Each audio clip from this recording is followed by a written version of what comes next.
Tuhan Yesus, Engkau sangat baik dalam hidup kami. Bersyukurlah kami punya Allah seperti Engkau. Di tengah-tengah situasi apapun, Engkau hadir dan tetap melawat kami umat-Mu. Saat ini kami bersyukur di hari Minggu yang baru lagi Tuhan masih percayakan bagi kami.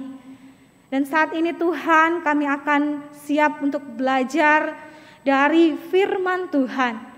Firman-Mu yang adalah kebenaran yang sejati, yang adalah standar kehidupan kami orang percaya, untuk kami boleh tetap berjalan di dalam kehendak dan keinginan Tuhan sendiri.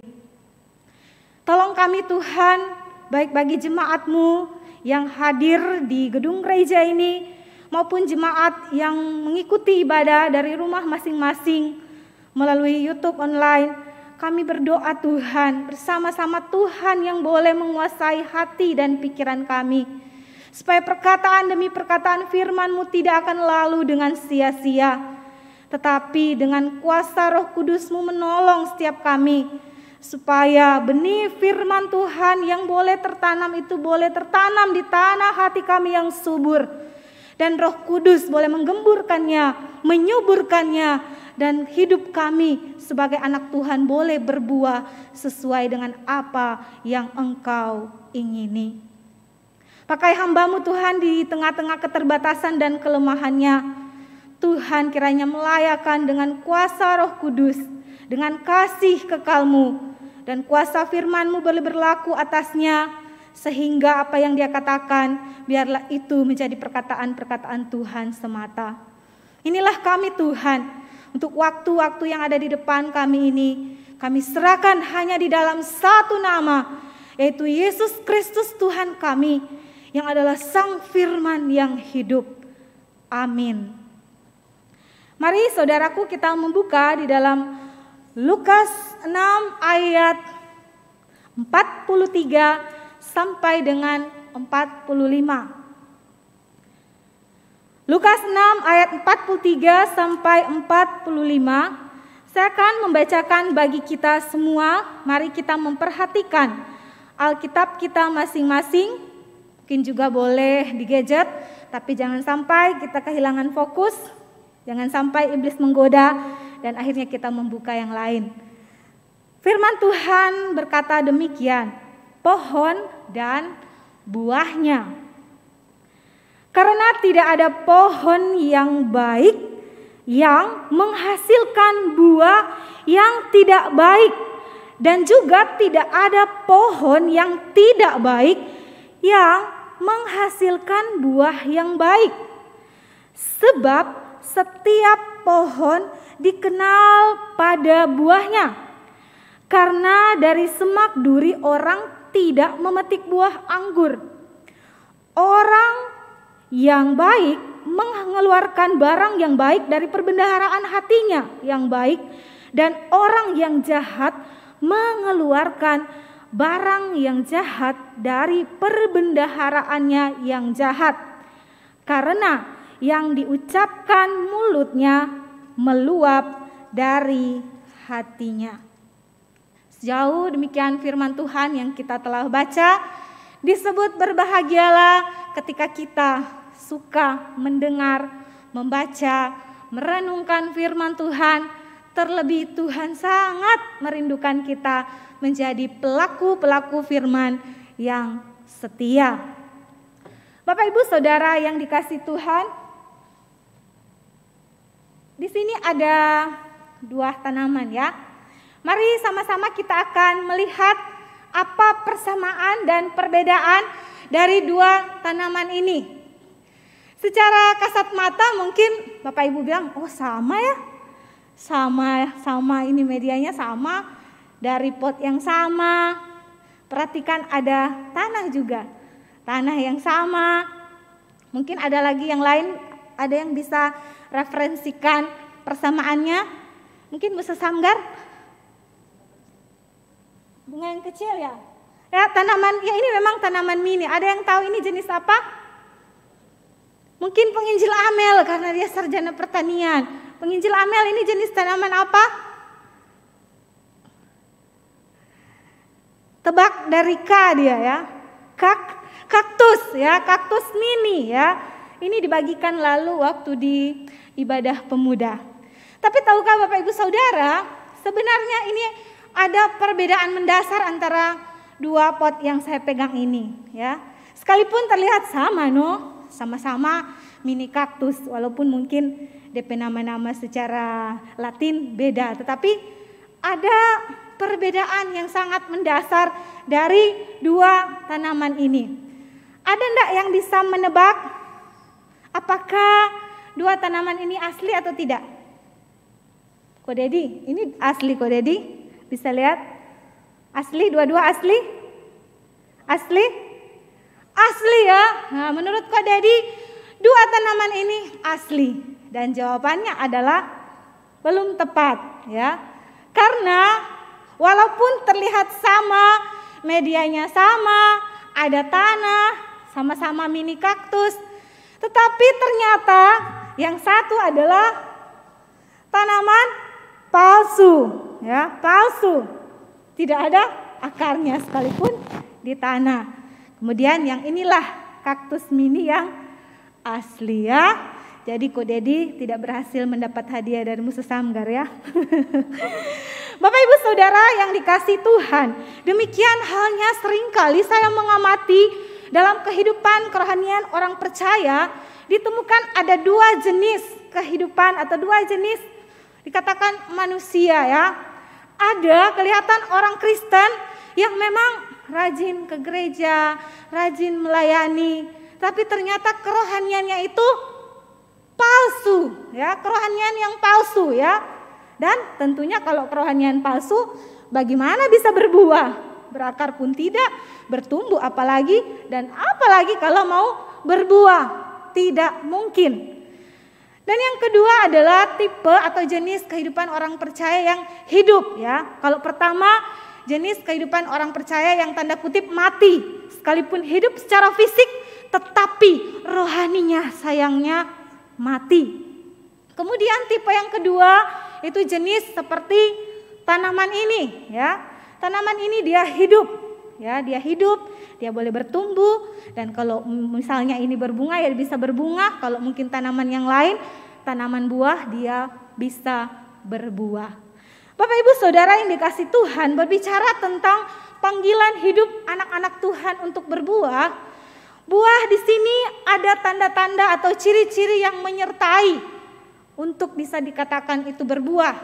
Pertama kita belajar adalah buah itu merupakan tanda kehidupan. Ketika pohon itu berbuah, itu menandakan bahwa pohon itu masih hidup. Ketika bunga ini kita lihat walaupun memang masih kecil, tetapi ini pohon ini hidup. Bapak Ibu Saudara, jadi buah di sini adalah memang benar-benar tanda hidup. Dan jika kita masih memiliki kehidupan, maka dengan sendirinya atau secara otomatis seharusnya kehidupan itu juga akan mengeluarkan buah, atau kalau bunga mengeluarkan bunga. Saudara yang dikasihi Tuhan, Alkitab pun senada demikian. Alkitab berkata bahwa jika iman tidak disertai perbuatan, maka iman itu pada hakikatnya mati. Di sini Bapak Ibu Saudara sangat jelas, jikalau hati kita, kalau kita bilang, oh hati kita beriman kepada Tuhan, tetapi kelakuan kita bertentangan dengan iman itu, maka sebenarnya kita sedang mempermalukan nama Tuhan. Kalau kita mengaku, oh kita punya iman yang besar, tetapi justru kelakuannya sangat-sangat bertentangan, maka kita bukan hanya mempermalukan nama Tuhan, tetapi orang yang bukan Kristen juga akan menghina kita ya. Akan melihat, wah kehidupan orang Kristen itu tidak menjadi berkat, cuman menjadi batu sandungan. Itu yang pertama Bapak Ibu Saudara. Buah berarti menandakan adanya kehidupan. Ciri yang kedua atau tanda yang kedua, buah itu merupakan tanda pertumbuhan. Orang Kristen yang sehat rohaninya, maka akan juga mengalami pertumbuhan. Sama halnya dengan kaktus mini ini. Sekalipun terlihat dia masih kecil ya karena mini, Tetapi yakinlah, dia akan mengalami yang namanya progres. Tidak mungkin akan begini-begini saja. Tetapi kalau kaktus yang palsu ini, mau dia bulan depan, tahun depan, ya begini-begini saja. Tidak akan ada namanya proses pertumbuhan. Bapak Ibu Saudara, ketika kalau kita itu cuman misalnya suka beli buah di supermarket, kita misalnya tidak mau menanam pohon atau menanam bunga, berarti kita tidak merasakan, kita tidak mengalami, dan kita tidak mengerti apa yang namanya sabar menantikan dan mengharapkan pohon itu bisa berbuah. Dan di sini dengan proses sebenarnya ketika kita mau menanam misalnya pohon, menanam bunga, menanam pohon buah misalnya, di situ kita berharap bahwa kita menanti, oh ternyata dia masih seukuran begini atau lama-lama mulai lagi bertumbuh. Tiba saatnya akhirnya sudah berbuah lebat. Ciri yang kedua ini menandakan bahwa buah itu menandakan adanya satu pertumbuhan.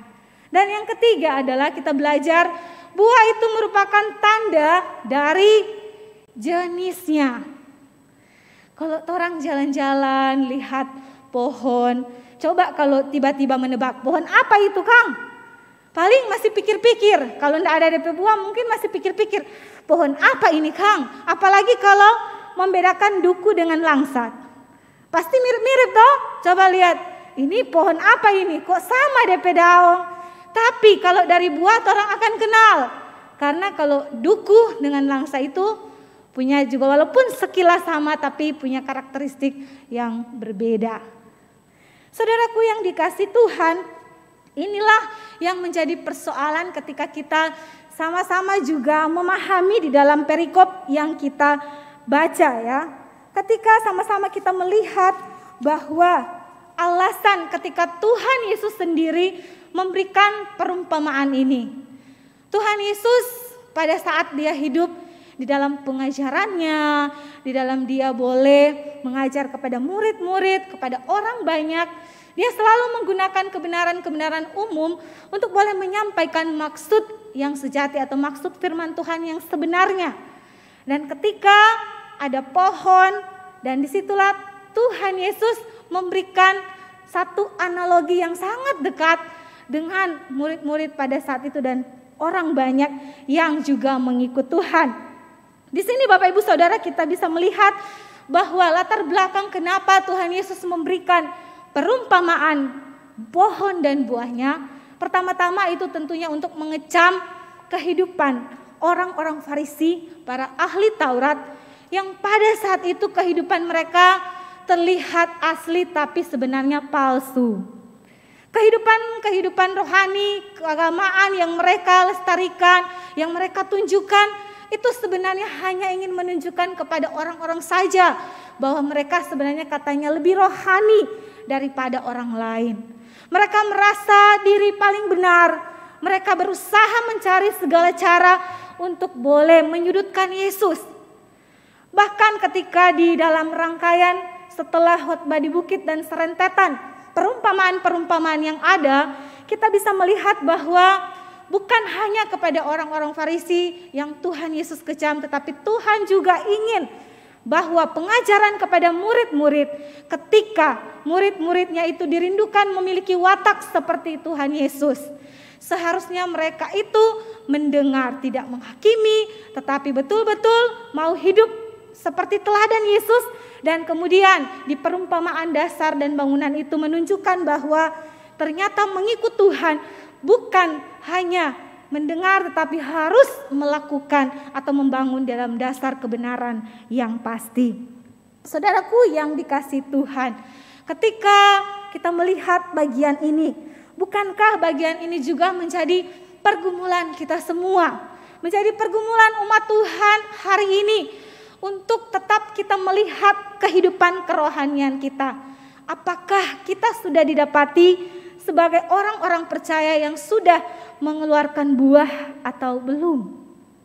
Persoalannya Bapak Ibu Saudara yang dikasih Tuhan, mengapa orang Kristen yang sudah berpuluh-puluh tahun di gereja, Mengapa orang Kristen yang mudanya begitu aktif melayani, tetapi pada masa tua menjadi kehidupan yang bengkok? Kenapa orang Kristen yang kelihatan begitu rohani, tetapi ternyata selidik punya selidik tidak menghasilkan buah? Jadi pada intinya seperti tanaman tadi, serupa tapi tak sama. Walaupun sama-sama ada di gereja, tetapi benarkah kalau mau jujur, kehidupan kita ini sudah berbuah di hadapan Tuhan dan sesama, ataukah kita hanya menjalankan aktivitas rohani, tetapi sebenarnya kehidupan kita itu tidak pernah berbuah bagi Tuhan dan sesama? Mari kita akan melihat sama-sama sebenarnya apa permasalahannya, apa persoalannya. Kita jangan dulu pikir, aduh mau berbuah bagaimana Kang. Tetapi kita harus cari tahu, kita selidiki kenapa sih sampai orang Kristen itu tidak berbuah. Ya, kita sampai di pertanyaan dulu ini ya. Sebelum kita jauh untuk mau berbuah lebat, berbuah 100 kali lipat, 60 kali lipat, 30 kali lipat. Tetapi pertanyaan mendasar sebenarnya apa persoalan di balik dari kehidupan orang Kristen yang sebenarnya tidak menghasilkan buah? Dan ketika sama-sama mempelajari, sangat indah diketahui bahwa akar persoalan yang mendasar daripada kehidupan orang Kristen yang tidak berbuah itu terletak pada hati, ya. Hati di sini bukan menunjuk kepada satu organ tubuh yang ada di dalam tubuh kita, ya, tidak. Tetapi hati yang dimaksudkan Alkitab adalah pusat keberadaan spiritual kita. Kita akan melihat, mencoba membenturkannya dengan analogi tanaman yang Tuhan Yesus sendiri berikan lewat perumpamaan ini. Saudaraku yang dikasih Tuhan, yang namanya petani, atau kita boleh mengaitkan benang merah juga.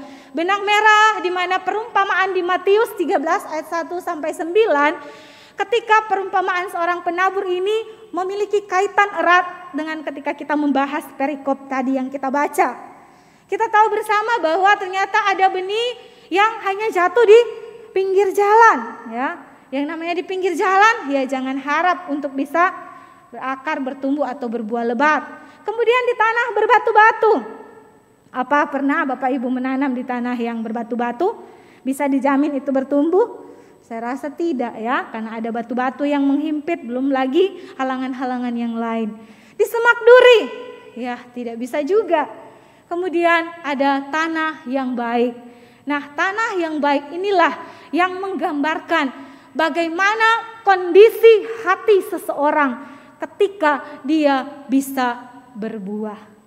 Saudaraku yang dikasih Tuhan, ketika seorang petani akan memulai rencananya menanam, pasti dia akan mulai memikirkan, aduh di lahan yang mana atau tanah yang mana untuk bisa supaya tanaman ini subur dan menghasilkan buah. Tentu petani yang bodoh kalau menanam cuma asal tanam, atau yang penting sekedar menanam tetapi tidak pernah ada goal untuk tanamannya itu bisa berbuah. Kemudian dia akan memikirkan pupuk apa yang akan digunakan. Kemudian kita harus memikirkan juga bagaimana nantinya kalau ada hama, ada penghalang-penghalang yang nantinya akan menghalangi pertumbuhan tanaman tersebut. Demikian halnya Bapak Ibu Saudara dengan kerohanian kita. Tanah digambarkan dengan juga hati kita manusia, ya. Persoalan yang terbesar ketika kita tidak bisa berbuah itu ada pada akar permasalahan kondisi hati kita yang mempengaruhi kualitas keberbuahan kita. Bapak Ibu Saudara yang dikasih Tuhan, mungkin ini hal yang sepele, hal yang bagi kita, aduh yang penting kok orang semua masuk gereja, itu kan sebuah, belum tentu itu buah yang bagaimana Bapak Ibu Saudara. Kita harus benar-benar mengerti, memahami dan memaknai bahwa kondisi hati kita itu sangat penting untuk kita selalu periksa di hadapan Tuhan. Adakah tanah hati kita betul-betul sudah digemburkan oleh Tuhan? Adakah tanah hati kita ini memang betul-betul sudah didiami oleh Kristus Yesus? Dan dengan anugerahnya kita diberikan kemampuan untuk bisa bertumbuh dan berbuah. Jangan kita cuma puas jadi orang yang baik Bapak Ibu Saudara. Tetapi belajarlah untuk memenuhi standar Tuhan. Menjadi orang yang benar. Dan orang yang benar itu mau tidak mau harus berbuah. Nah Bapak Ibu Saudara yang dikasih Tuhan, idealnya adalah seperti itu. Menjadi anak Tuhan, kita berakar, kita bertumbuh, kita berbuah. Tetapi kita tidak bisa sepelekan masalah hati. Sekali lagi kita perlu mengoreksi, memeriksa hati kita di hadapan Tuhan. Apakah kita sungguh-sungguh sudah mengalami yang namanya hati pertobatan dan akhirnya membuahkan buah-buah pertobatan. Bapak Ibu Saudara berbicara tentang tentunya pertobatan. Kita bisa memahami bahwa hati pertobatan dan buah pertobatan adalah dua hal yang berbeda Bapak Ibu Saudara. Kita melihat bahwa kalau hati pertobatan itu berarti sungguh-sungguh itu sifatnya dari dalam. Tuhan yang menilai. Dan tentunya ada niat yang kuat, ada dorongan yang kuat untuk bisa berubah. Dan kemudian buah pertobatan itu menyangkut hal-hal yang di luar, menyangkut perbuatan kita. Dan itu bisa dinilai dan disaksikan oleh sesama kita yang lain.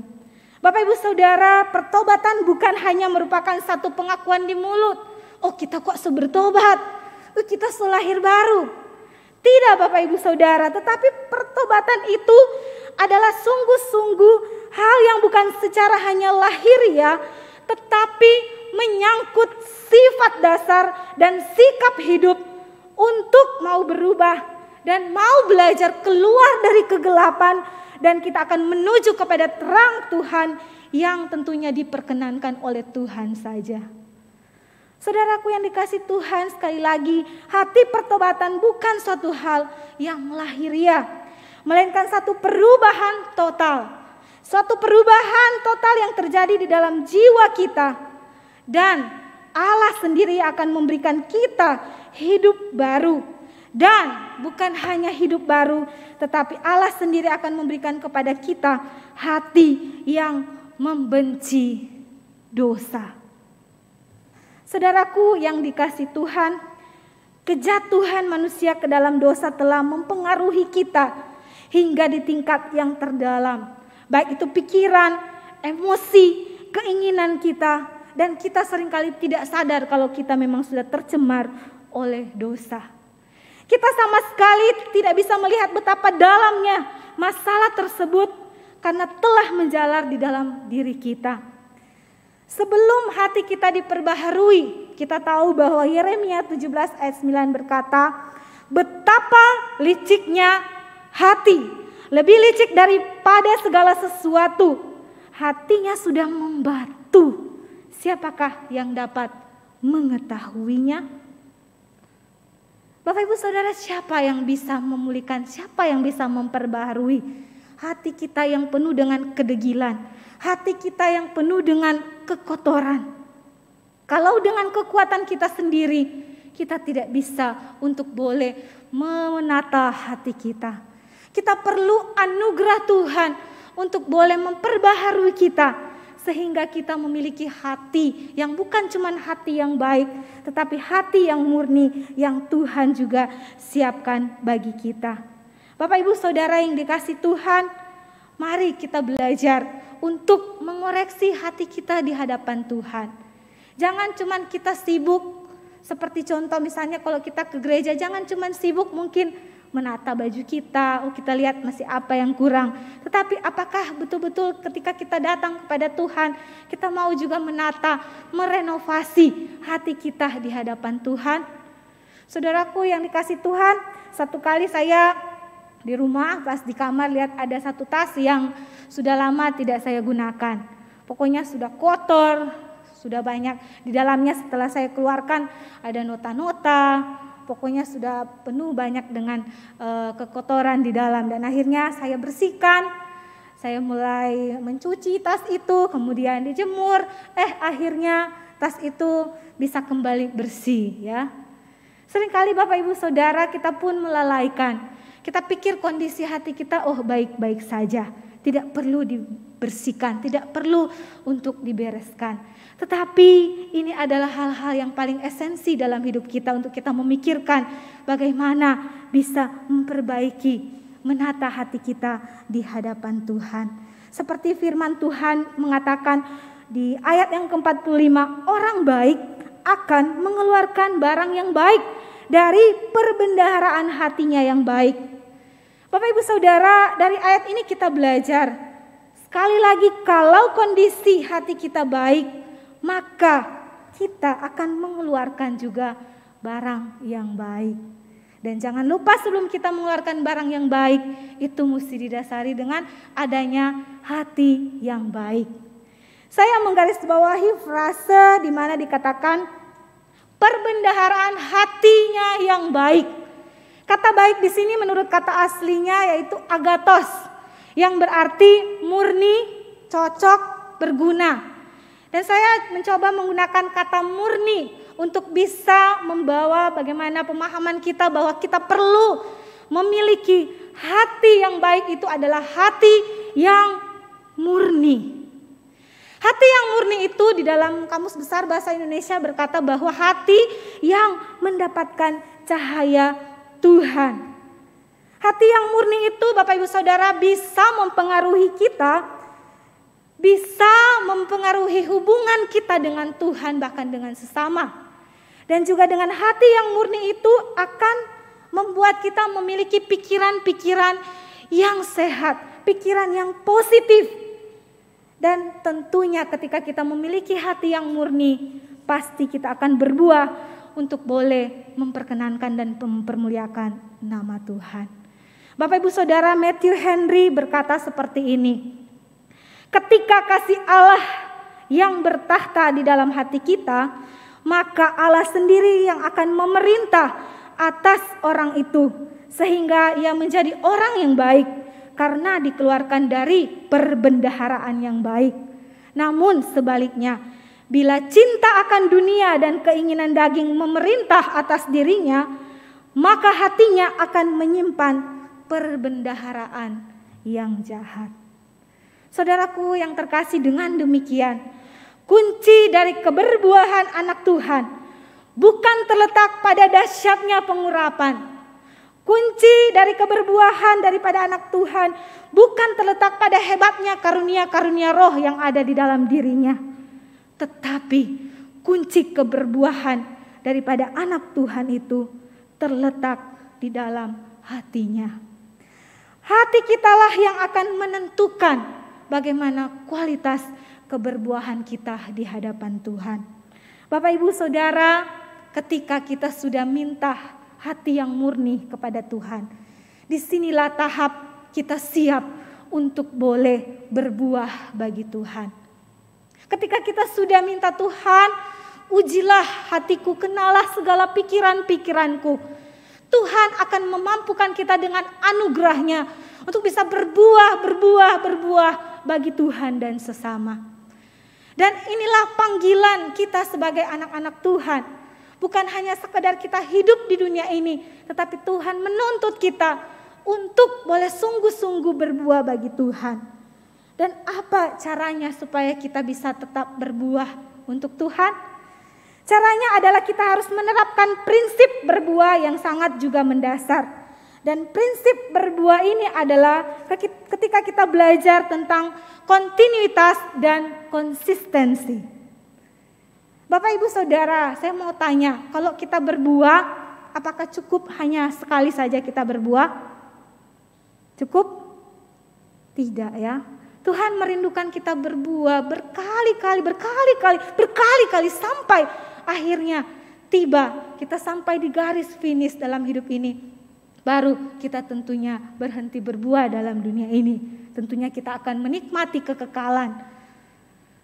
Bapak Ibu Saudara, sama dengan kehidupan kita. Apakah kita menikmati oksigen hanya untuk 10 jam ke depan ini? Putar balik itu toh. Orang tentunya memerlukan keberlangsungan dalam hidup kita.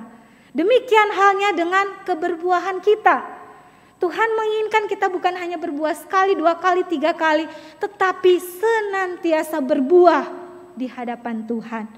Dan untuk bisa kita berbuah seperti di dalam Yohanes 15 berkata bahwa kita harus tinggal di dalam Dia, ya. Karena di dalam Dialah kita bisa berbuah. Kalau di luar Tuhan kita tidak bisa berbuat apa-apa, di luar Tuhan kita tidak bisa berbuah apa-apa.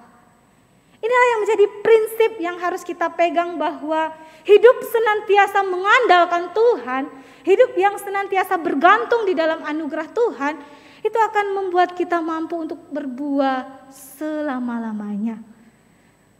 Saudaraku yang dikasihi Tuhan, ini menjadi penting untuk kita pikirkan bersama-sama. Banyak orang tidak mengerti akan kontinuitas, sehingga mereka kadang-kadang cinta Tuhan, kadang-kadang cinta hantu, ya. Kadang-kadang datang kepada Tuhan, kadang-kadang datang kepada dukun atau orang pintar. Hari ini cinta Tuhan, besok enggak tahu lagi cinta siapa.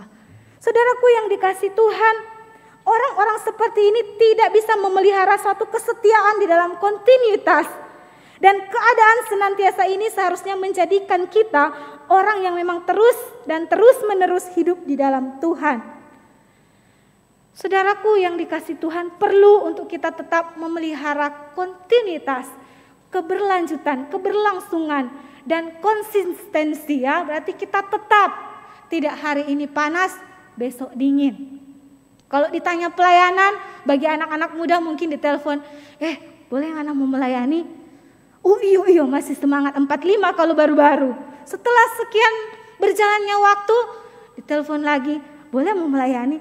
Aduh, lelah ini tugas banyak.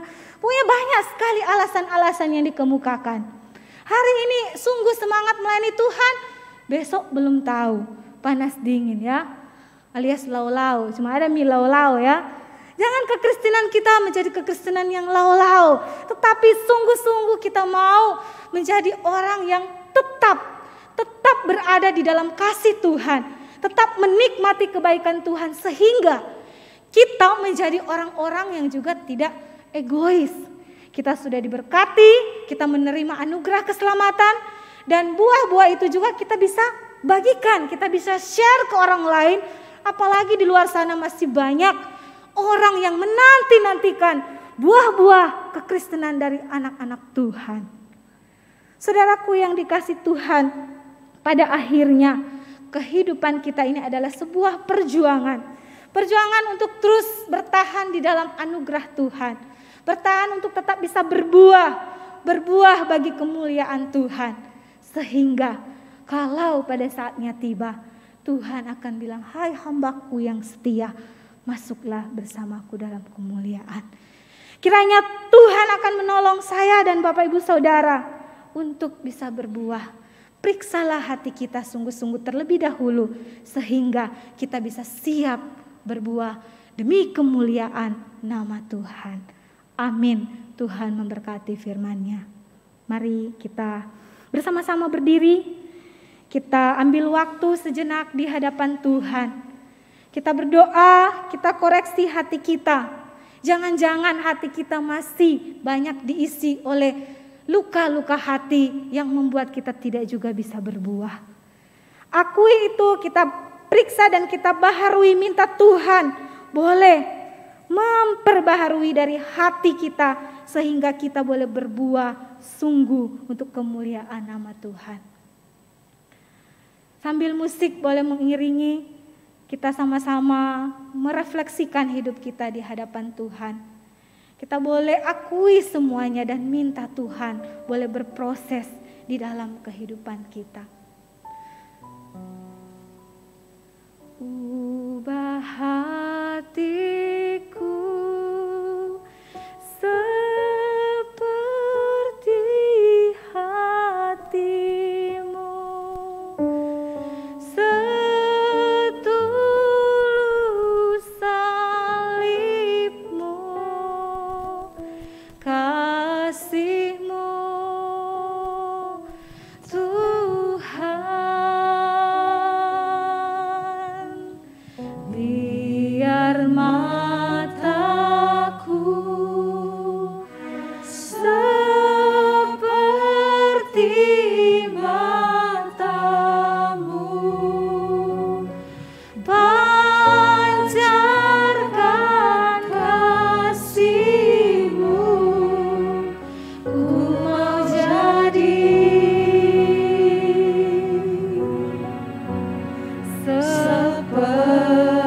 hatimu. Ubah hatiku Tuhan. Ubah hatiku seperti hatimu, setulus salibmu, kasih-Mu Tuhan. Biar mataku seperti matamu, pancarkan kasih-Mu. Ku mau jadi seperti-Mu. Kami datang Tuhan dengan kerendahan hati. Tolong ubahlah hati kami Tuhan. Dari hati yang mungkin masih menyimpan kerasnya hati. Kami mungkin Tuhan masih menyimpan luka-luka, kepahitan dalam hati kami. Dan itu yang menyebabkan kami sulit untuk berbuah. Tatalah hati kami Tuhan di dalam anugerah-Mu. Sehingga hidup kami ini tidak menjadi hidup yang hanya menyenangkan diri kami sendiri, tetapi menjadi hidup yang kami persembahkan untuk boleh berbuah demi kemuliaan nama Tuhan Yesus. Kami berserah dan berseru ya Tuhan, di dalam nama Tuhan Yesus Kristus yang memanggil kami untuk berbuah demi kemuliaan-Mu. Terpujilah nama-Mu. Amin.